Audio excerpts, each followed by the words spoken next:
You've lived through everything that's gone down here the last few months. When you look at this class, given everything that's happened, what goes through your head? Are you surprised you're able to keep so many together? Are you happy? Are you disappointed you lost guys? What was your primary thought? I'm not disappointed we lost guys, I can tell you that. Yeah. I'm thrilled at the fact that the families, the moms and dads, stayed with us through this whole thing. It wasn't tough. It was tough for them to just kind of hang in there. Yeah. I mean, I was at a basketball game and heard some things, and one of our players just get introduced to the basketball game. It was just heart-wrenching, you know what I mean? And know how far, not being there, didn't know how far it reached out. And for them to stay where they are and just kind of wait and see how it plays out was really tremendous. So we've got a great group of kids, 18, but we've got some great families coming also, and that's our success level.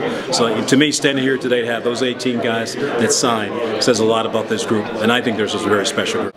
How did you address the issues of the last couple of months here off the field? How did you address that on the recruiting trail with recruits and the future of the program? Well, you know, Penn State is Penn State, and it stands for excellence both on and off the field. And our deal is that, you know, whatever unfortunate situation or incidents have happened, we can't do anything about that. But you know, to build on the foundation, the great foundation that Coach Paterno and his staff built, to accentuate that, and also, you know, to be able to move forward and just focus a lot on moving forward and going from this point forward, not really backing up, as opposed to, you know, still, like I said, the established tradition and things like that that Penn State's stood for a long time and will always stand for. So, but basically just on moving forward. Did you field a lot of questions from kids about that? Was that a prominent concern, or was it just kind of a hit and miss thing with various kids? It was some.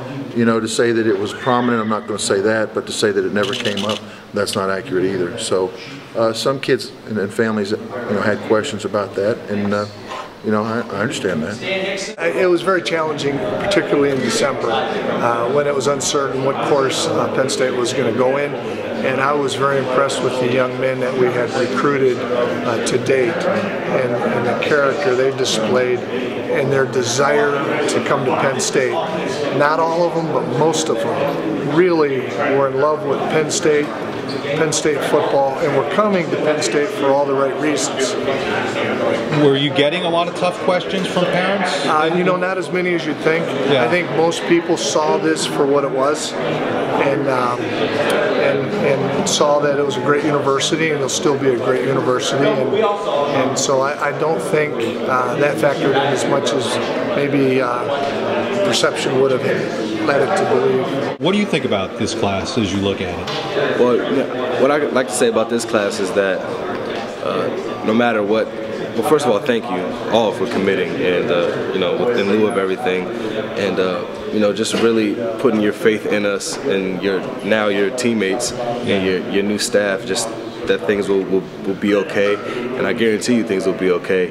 And that you know, we only want guys that want to be here, and I think that's what we got with these 19 recruits. We want kids that actually want to be here. You know, we don't want kids that are back and forth. You know, thinking about whether or not they want to come here. You know, Penn State's a different place. We're not like every other school in the country. We do things the right way here, and we get after it here. And you know, if you don't want to be here, then we don't want you here. You know, and that's the way it is.